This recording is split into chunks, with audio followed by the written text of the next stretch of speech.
And joining us now on the debate, Hussein Hamdani, board member with the Settlement and Integration Services Organization. Raheel Raza, author of Their Jihad, Not My Jihad. Yaser Haddara, board member of the Muslim Association of Canada. And Tarek Fatah, author of Chasing a Mirage, The Tragic Illusion of an Islamic State. His next book, The Jew is Not My Enemy, will be out in October. Good to have everybody on the program tonight. We're going to discuss 3 examples which suggest that the culture wars are alive and well. And let's start with South Park. We saw a little bit of it in the opening to the program tonight. It started back in April. South Park bleeped out the words Prophet Mohammed and plastered its Wednesday episode with the word censored after being issued a warning by a U.S. Muslim group. Tarek, when you heard about this, what'd you think? Again, the same thing. Every Muslim's nightmare in North America, that any time there's trouble, it's struck back to us. And what shocked me is the inability of the academia, the Muslim academia, to understand that the face of the Muslim prophet Muhammad is available and was drawn by Muslims for hundreds of years. I have this book over here by Professor Umid Safi, a Persian, Iranian professor in the United States, full of pictures of the Prophet Muhammad.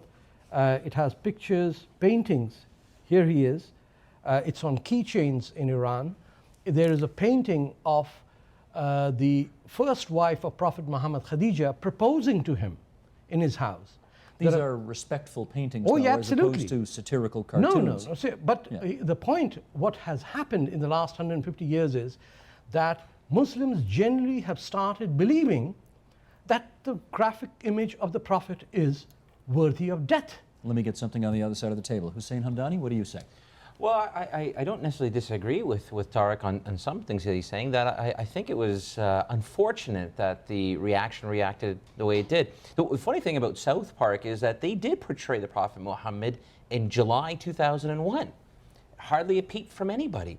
What's the difference between July 2001 and April, May 2010? A big difference. September 11th happened in September 2001. You had the war against terrorism. You had the Danish cartoons. So I think the context has changed in a dramatic way. And there are some Muslims around the world, and some clearly in America, who feel that there is now this battle against Islam, the religion, and against the Prophet Muhammad, the person. And I think that's what they're sensitive to. It's not just about the portrayal on South Park, because I would say South Park's a show that attacks every religious figure of all sorts. And they did in July 2001. And Muslims didn't have an issue. It's in this new context where there's war against terror, where there's this antagonistic, some people feel there's an antagonistic approach against Muslims, that in that context, people get upset. Raheel. As a person of faith, I would say that any kind of demonization of a person's faith or caricatures of icons of faith is something that I don't actually support. I think it's in bad taste. Having said this, South Park is a program that's an equal opportunity offender. In fact, they love their bad taste. They love their bad taste, and I know that they have actually offended other faiths far more than they have done for Muslims. Now, in this particular case, you know, what they portrayed about Muhammad wasn't offensive. They had a discussion on the show which talked about the fact that if they do portray Muhammad, there will be some sort of a reaction. And that is exactly what happened. And this is the whole idea of them having do it, keeping in mind that television shows are not about our emotions or our feelings, they're about ratings. And anything that's sensational will bring ratings. Yes, sir. Well, I don't think we're getting any controversy on this particular one, because I think that I mean, I think I would echo many of the remarks that were said. I think the reaction to this was too overblown. I think it's unfortunate. The reaction by whom was too overblown? By the people that posted, the individuals that posted some threatening remarks. Now, I don't think it was a direct threat posed at the South Park creators, but it was something that said, that you've done wrong and you're going to suffer, kind of thing. It wasn't, I'm going to go kill you for your having done this. Right. It was a prediction. Be surprised if you ended up like Theo Van Gogh. That's right. And I think both, which is pretty in your face. Yeah. So I think that's, as I said, that's too overblown. I think it is violent. It is something to be condemned. The reaction itself is to be condemned. And I think it's unfortunate that Comedy Central, if what they did was caving in, because just a confession, I didn't see the show. I don't actually watch South Park, and from what I know about it, I don't really like the show. But it seems to have been trying to make an intelligent point. So if that was a continuation of that, then that's fine. But if they really caved in out of fear, I think that's really rather unfortunate. The issue is not South Park. The issue is central debate whether the Prophet Muhammad's picture can be depicted or not. It's as simple as that. Well, hang on. Apparently it was. You're saying before 9/11. No, It's a question of I'm not talking timing about and South context, Park. apparently. South Park is a symptom of what's happening in the Muslim world today, in the 20th and 21st century. If I or Raheel or any one of us drew a depiction of the Prophet, we'd be dead. That's as simple as that. There would be hundreds of thousands of people out on the street. What's happened is that we have lost track of our own history. We have simplified it to the extent that the only depiction of Islam possible today in North America comes from the Muslim Brotherhood or the Jamaat-e-Islami, or which is centered around Saudi Arabia. So any Indian or Persian Islam, which is significantly different from Arab Islam in its cuisine, culture, custom, behavior, is considered less authentic. Okay, Raheel, tell me this. The suggestion was made over here that they probably pulled the show or put censored above it, and actually what they did was they put Muhammad in a bear suit. Yes. That's what they did on the show. That was my understanding is that's the first time. The first time they put Muhammad in a bear They suit, put him the in a second time around they had censored, yes. But there was a reason. You're right, to Tarek's point. The reason they did it, we infer, is that they were afraid that presumably their stations, their writers, their creative people in the program were going to be bombed. What do you think about that? Well, this decision of whether or not to air it is entirely up to the network and entirely up to the producers, although those two young men who had created this really wanted to have this shown on the show. But the fact that there is a much bigger problem that we are talking about here. We are talking about the reaction of this larger Muslim minority that rallies anytime the name Muhammad is mentioned. And for me, one important point that I'd like to mention, that when we look at the life of the Prophet Muhammad, he had a sense of humor, and that sense of humor is something that, well, it's in biographies. I mean, and also when you look at his life, he was harassed and abused and, physically abused at times, but never in his personal history and if any kind of personal affront to him did he ever react violently. So these masses of people who think that they are the keepers of the faith or the protectors of the faith, they're totally misguided. They don't have to be keepers or protectors of the faith. I mean, that is one of the reasons that they are reacting. So we have to look at this in the larger picture to understand the psyche of those people who are reacting violently, because all they're doing is creating a vicious circle of violence. Hussein, what did you think of the decision by the network to pull the show or to censor the show out of fear, presumably, that they were going to be targets? Well, I think if that was the reason, if they what other said, reason would there be? Well, because we're talking about here in Toronto, Ontario, and we're talking about a show that some of us don't even watch. You know what I mean? It's great publicity for them, and at really relatively no cost to them. So one should question what their motivations are. It may not purely be for security reasons. So they might have pulled it just to get some attention? Well, I think part of the motivation was that. But I can't say that because I haven't fully investigated nor interviewed the producers or the writers. But I wouldn't dismiss that as a possible motivation. I mean, there's lots of people who do things, especially in TV and the media, to get attention. And this worked wonderfully well for them in terms of getting attention. The ratings the week afterwards had a bump, higher. And so it's just very interesting that things sort of worked out for them. No one wants anyone to be injured, but yeah. Yes, sir? I mean, I think the point that Hussein makes is very important. I think there are other benign motivations that we could see into this. I mean, this could have been a creative statement in and of itself, that this is their take on the controversy. In which case I disagree. I really disagree that it's this automatic that someone does this and they're going to wind up dead. And I think that we play into the hands of this minority of extremism that wants us to believe that and act accordingly. It's a minority with a track record, unfortunately. A minority with a track record, but still a minority and very small, and the track record itself is very small. Now, don't get me wrong, every time that this happens, it is a crime, and it is something, an evil that has to be fought, but it is a minority with a small track record. The real point I wanted to make, though, is that I think we need to separate this from the perceived theological discussion. I mean, whether when someone believes that this is offensive or not offensive, that this is forbidden or not forbidden, this is not the issue here. The issue is that you have the right to say something that is offensive to me, and you know, live to talk about it. Well, but we can discuss. Right. Clearly that is the difference, because this is a program that has made fun of Buddha. This is a program that has made fun of Moses and Jesus and, you know, a litany of celebrities. But apparently the line is crossed when Muhammad becomes the focus. Go ahead, Tarek, and then Raheel. It's crossed because we've allowed it by our reaction. It's not isolated. And again, when I hear that there must be a conspiracy to increase ratings, it enhances the same cynicism that is widespread in the Muslim community. Well, but it's not, come on, it's not beyond Hollywood here's to the torque point. a story for you know, But the publicity bear, purposes. the reason the Prophet Muhammad was depicted in a bear is because a British teacher in Sudan asked her students to name their teddy bears, and all of them named it Muhammad, and she was imprisoned for that.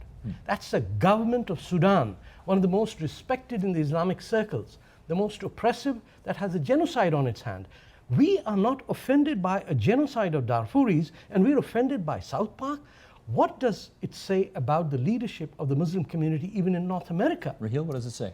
What it says about the Muslim community is that we've totally lost a sense of humor, is this idea of laughing at ourselves. But more importantly also, I think a point that we've missed is that they had every right to be afraid. If you look at the history of violence since the time of the Danish cartoons, Theo van Gogh, following that, there have been really violent reactions, strong violent reactions, not to forget that in some of that violence, more Muslims have been killed than non-Muslims, you know, in the reactions, the banning and the burning and so on. But anybody who is in North America does have a right to be scared. So if they were genuinely concerned about their lives after the threats, one can't really blame them for having taken the action that they did. But this is something that has to be discussed in light of what is the psyche of the Muslim community at large, and also the psyche of those who want to keep on instigating the same kind of reaction over and over again. The day Muslims stop reacting, I think this will stop. And I've just come from Salman Rushdie's event this evening. He's speaking to about 2,000-3,000 people with Elie Wiesel. Elie Wiesel. And who's the guy who was moderating that? Can you imagine Brian Mulroney, who selected him? He should have been embarrassed quite to a day do that. to be doing that, but anyway. However, you know 1990s, when he couldn't get out of his house, when Bob Ray was attacked by the Canadian Muslim community for the simple crime of inviting Salman Rushdie. We know that 1992, 93, 94, when Bob Ray as premier was heckled wherever he went by a group of Muslim youngsters who would say, "You invited the devil, Salman Rushdie." Salman Rushdie today is speaking in this city to a very large audience, and he symbolizes the fear of what can happen when somebody like Ayatollah Khomeini issues a fatwa to kill him. I do have to put that to Hussein, because I think it's fair to say, and you'll tell me if I'm wrong, that you can poke fun at and satirize almost anything in Judaism, Christianity, any other number of different religions around the world without taking your life into your hands. It seems as if the fact is you can't do it with Islam, with some people, because you do take your life into your hands. Why is that? Well, I think there's 2 points. 2 points I want to make to that. One is, you know, I as a Muslim, I'm a little exhausted from being responsible for the act of all other Muslims around the world. There's 1.5 billion of us, and if a handful of people do something somewhere in the world, I shouldn't be found guilty, and it's not, the collective punishment is a crime. So that's one thing, and so we don't do want to be responsible for the Muslims tend to get lumped together often, universally condemned for the actions of all the people around here would say are extremists and zealots and criminals, and they should be tried as individuals in a court of law.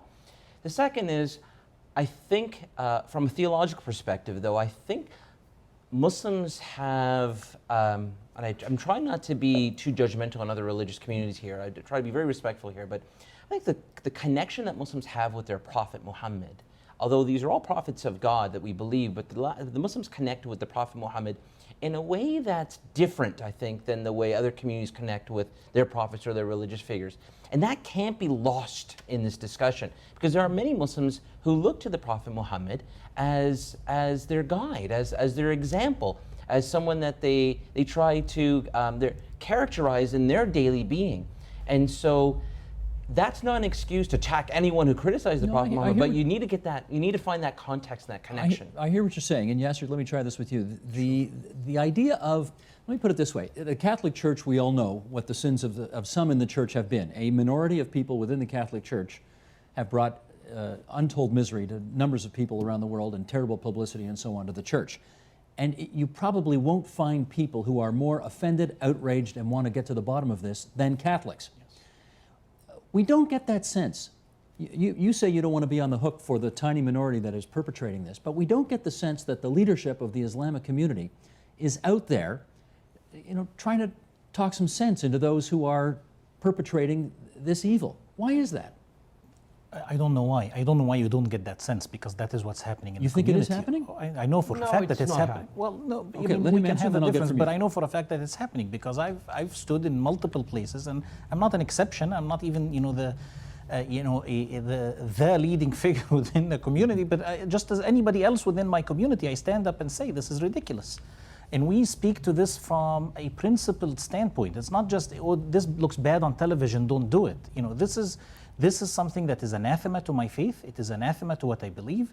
And it is anathema to, as Raheel pointed out, the life example of the Prophet, peace be upon him. I mean, we talk about, you asked her, how do you know that the Prophet has a sense of humor? We do know. We read his stories. We know what he's gone through. There is this little mosque on the prairie when it was criticized. I mean, that was a discussion within the community as a whole, how to do this and where do you go with this. And people, it resonated with people, this show. It was a good thing to poke fun in a way that that would satirize the worst and bring out the best in the community. And this is okay, but I don't think Tarek believes that the leadership has led. I mean, look, we're talking. Look at people like Tarek Ramadan, complete double speak. I mean, there is evidence now of Imam Abdul Rauf Faisal, the New York Ground Zero Imam. Complete different speeches in English and completely different in Arabic. We need to accept something fundamentally flawed in the Muslim psychosis. And here's what it is. I just heard saying, I don't want to be my brother's keeper. Yet today, there are about 10,000 people out there in the name of the Ummah, and rightfully so, protesting about Israel. If we are not one, and if the Western notion of individualism and liberalism as the individual being supreme, is the logic being applied, I'm not willing to take the blame. But the moment you invoke the notion of ummah and brotherhood, and you have Middle Eastern and South Asian political parties working in Canada and the United States, listed as unindicted co-conspirators in terror trials, and yet refusing to acknowledge that, you're not rejecting the notion of armed jihad in the context of the 21st century. What world are we living in? Raheel. I want to come back to this issue of the reactions of the Muslims. You were asking the question why. Now, there's a certain amount of hypocrisy involved in this as well. The small group of Muslims who do protest when the Prophet Muhammad is, characterized, forget at times that Jesus and Moses are also prophets in the Muslim faith and very much respected and revered. Now, if they were that consciously, for the faith and trying to pray, they would also protest when Jesus was being carried. But they don't. So, these are the double standards which bother me. I mean, this is, again, a personal issue because, as I said, this is something that should affect all of us. But Hussein said there's a particularly close relationship, obviously, to Muhammad that there isn't for Jesus or Moses. But the point is that as Muslims, we are supposed to have this relationship with all our prophets and respect and revere them. And that is the whole cause of, Islam being the youngest of the three monotheistic faiths. This is my understanding. And the second thing I don't see happening since the time of the Danish cartoons, I believe what is missing is the roundtable discussion, the debate, the discussion, the ijtihad that should be going on in every mosque. Anytime something happens, there should be this debate where people are called in and say, okay, this is happening. Can we look at this and see maybe there's something that is our fault? Maybe we're doing something wrong. We're going to continue our debate tonight. I mentioned at the top there were 3 issues we wanted to get to tonight. That's number 1. Number 2, as a protest to the censorship of South Park, a Seattle-based cartoonist created something called Everybody Draw Mohammed Day. She backed away from it after she saw that somebody else created a Everybody Draw Mohammed Day on Facebook, which some people took to be inflammatory. And now, if you clicked on the information on the Facebook page, here's what you would have seen before today. It just got taken down today. We believe that Islam is not immune to criticism, and the more we continue to pander to those who want to silence us, the worse it will get. We are here to take a stand and defend our way of life. Please note, we are here to discuss Islamic tyranny. We do not seek to attack Muslims as people or any other religious or ethnic groups. We do not wish harm to anyone. Now, Hussein, you first. The purpose of the page was to have people post images of Muhammad, often silly ones, to say the least. The reaction to this in Pakistan and Bangladesh was to ban Facebook. Was that the appropriate reaction? No, it was not the appropriate reaction. It's ironic that we're talking on International Quit Facebook Day, but that was because of a different issue. But no, that's not an appropriate reaction. I mean, one of the boards I sit on is on the Canadian Civil Liberties Association. I'm a deep believer that we should have civil liberties, that people should have the right to express themselves, people should have the right to have their thoughts critiqued by somebody else in a free and safe environment.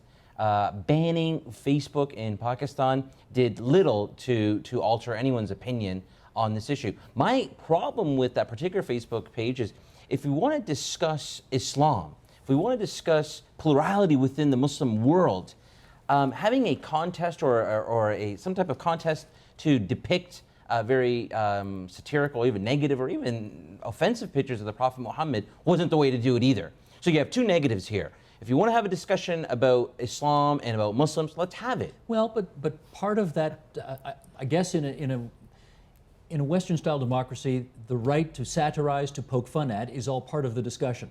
You don't, there's free speech. I don't think anybody here is saying that they don't have the right. They have the right to satirize and they have the right to poke fun at. But they have the right not to be killed for it also. And they have the right not to be killed for it. Absolutely. I'm very grateful that these individuals, all of the people involved, are still living and well, and I hope they continue. But what did you think of that idea on everybody draw Muhammad Day on Facebook? I think it's not an intelligent idea, and I'll tell you why. When you want to protest people that go and bomb abortion clinics, you do not do so by having an abortion. You do so by facing the issue head on and talking about it. Unless you really believe that there is something to be served in drawing that picture and putting it up because you want to draw that picture and put it up, I don't see the justification for it. Having said that, I don't see the justification for it. They have the right to do it and they have the right to live. They have the right not to be threatened and intimidated. And this banning of the Facebook page, the least that can be said about it is counterproductive. Raheel, is it true that if they wanted to make a point, there was a better, more serious way to make the point? Well, absolutely. They could have used the same Facebook to make the point that they wanted to make. But the ironical part is that despite them calling it a ban, first of all, a government has absolutely no business in banning social networks. It really didn't get banned because there was conversation still going on with people in Pakistan, and they were talking about this ban on Facebook. So obviously the technology didn't work. But they could have used the same network to actually talk about these issues. But you know what? And a lot of the people, by the way, who were rallying in support of this had probably never seen Facebook, never been on Facebook, had never had a computer. But this is how emotions get rallied up by the masses. Okay, I know the cartoonist Molly. She and I were in touch daily. She's lost about 15 pounds out of absolute fear. She was even taken to a Seattle mosque by Muslim friends to tell her, don't worry about it. She is absolutely freaking out. Oh, she's mortified by mortified now, yes. Is to suggest that this, if there is to be a discussion on Prophet Muhammad, it should be on our terms. No. I would prefer it was on our terms, but everyone has the right to determine their terms of reference if they have to discuss an idea. And let me tell you who was behind the ban. It wasn't the government of Pakistan that banned it. It was the Jamaat-e-Islami, which is the Muslim Brotherhood in Pakistan, that demanded from the Chief Justice of the Punjab High Court, who took an executive decision and made a suo motu decision and told the Telecommunications Authority as a way of getting at the elected government to shut down Facebook. So the idea was do this or else what? The objective was to destabilize the Pakistani elected government through the military and the judiciary complex, which is both held by the Jamaat-e-Islami. Bigger agenda here, you think? Absolutely. But okay. To deny that there is a worldwide political party behind this, and this was some nutcase idiot in the Pakistani government who did this, is not true, because the Bangladesh government also faced a similar pressure from their court, their judges who are from the Muslim Brotherhood who did this. Okay, let me go to Hussein on this. Okay, that's the issue as it relates to what the actions of the Pakistani and Bangladeshi governments were, perhaps with other agendas at play here. Facebook, that thing I just read, Facebook took that page down just today. So they have, and I'm not sure they did it for publicity purposes, as may have been the case you suggest in South Park. They took it down today, presumably, because they don't want any part of this either. What do you think of that? Well, again, I think it's unfortunate. You know, if Facebook took that position, then they have to take account for that position. Facebook's under a lot of pressure recently in terms of their privacy rules. And so you know, it's a young organization. It's led by a guy who's younger than all of us in this room. And you know, I think there is some maturing that as a corporation it needs to do. I don't agree with them taking that picture down, that Facebook page down. What I've said is, look, the person had the right to do this. I'm not saying they didn't have the legal right to do it. I have problems with it. I think it was counterproductive. I think it doesn't help the discourse nor the debate. Taking it down kills the discourse and debate, at least in this venue. And so that's not productive either. Yasser, let me put I guess what would be called the slippery slope argument to you. And that is, are you concerned that if people start to question what they can and cannot say about Muslims or Islam, that people will then start thinking that there are things they are not allowed to think, never mind say, but think about Muslims and Islam?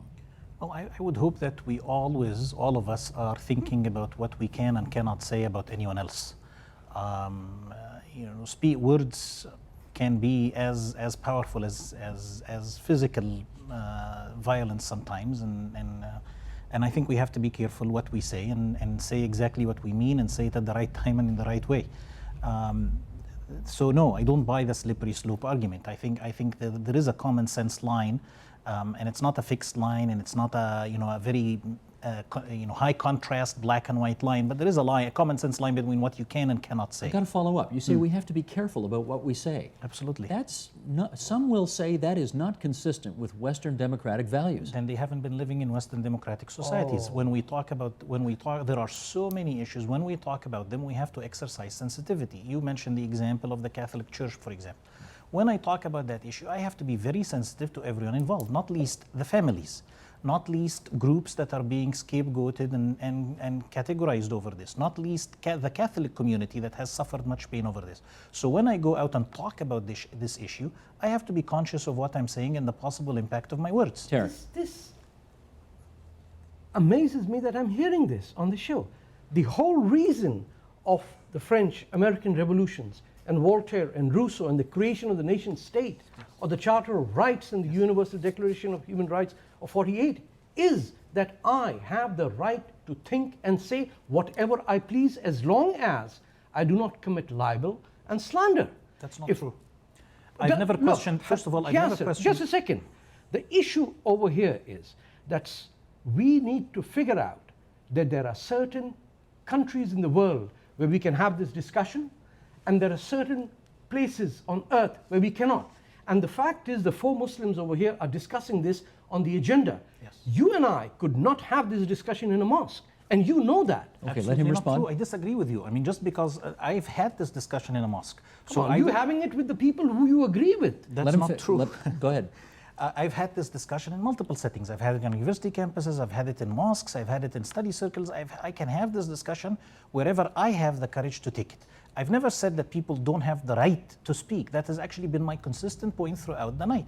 People have the right to speak. But the American Revolution, the French Revolution, the Magna Carta, the principles of Western democracy, they give you the right to speak. They do not absolve you of the responsibility of not making a fool of yourself. You have to take responsibility for what you say and for the impact it has. Yes, but there isn't a crime to make a fool of yourself. Tariq Ramadan and the Muslim Brotherhood do it every day. Okay, we've got, I think we're down to 4 minutes here. 4 minutes. I promised 3 things. We're going to get to the third one right now. The niqab is, you mentioned the French. The French are now talking about banning the niqab. In Quebec, they're talking about banning the niqab. And I want to go around the horn and get everybody's take on that. What do you think, Raheel? It should be banned. It's a should be must. banned. Absolutely. I mean, it's simple. It's a simple thing. What do you do with a person? Who are the kinds of people who wear face masks? Bandits?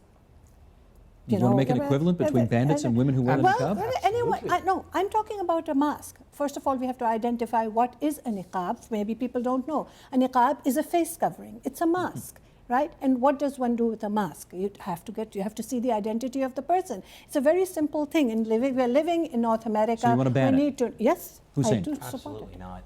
It goes fundamentally against the principles that we live under. The Charter of Rights and Freedoms protects freedoms of religion and the right to express that religious expression. I may not support or encourage women to wear the niqab, but to criminalize a woman or to prevent her from receiving government services like the Bill 94 in Quebec suggests is absolutely wrong and should be condemned. But let me remind you that Al-Azhar University, the highest level of Sunni leadership, has said that it is not religious. It has nothing to do with religion. In the desert, in a sandstorm, even the camel has to wear a niqab. You are taking some of the most vicious principles of misogyny from the Arabian desert and planting it on a society. I mean, what do you want to do about it, though? Ban it because... Okay, but if somebody wants to wear it, we're talking about a very small number of people to begin with. No, it's not small. There are hundreds of women being converted in Mississauga right now, attending classes where women are being asked to resign from their work, allow polygamy, and wear the niqab. Do you want to throw them in jail if you catch them wearing it on the street? I don't. What do you want to do about it? Simple thing. You will not get service. I will have the right to see the face of anyone who talks to me. And anyone who invokes religion into this is a liar. Okay, Yaser, try this. How do you know if a woman is veiled by her own personal choice or whether she is oppressed? I think Tarek has just given us the biggest argument. He's arguing that people are being persuaded to do this in classrooms in Mississauga. That's their choice. I think the entire argument about people being forced into it is a red herring. I think it has nothing to do with religion. I agree. I disagree that the niqab has any basis in the Islamic faith.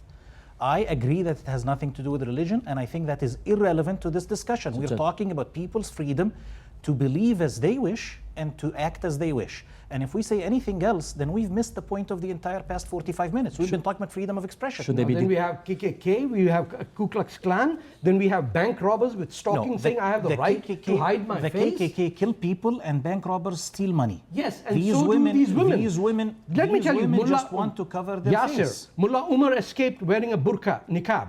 Bin Laden escaped on a donkey wearing a niqab. 4 London terrorists got out of Heathrow Airport wearing a niqab. A Toronto goldsmith was robbed. A Nova Scotia bank in Mississauga was robbed by a woman or a man dressed in a niqab. Gentlemen, you're forgetting a most important point. It's a security issue.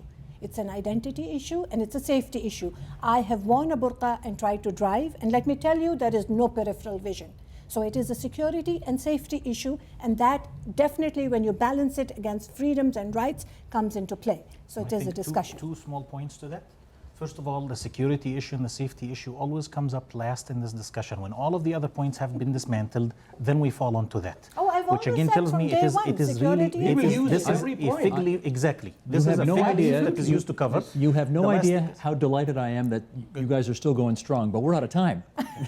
So we'll have you back and we'll continue this discussion because I still got one more interview to do.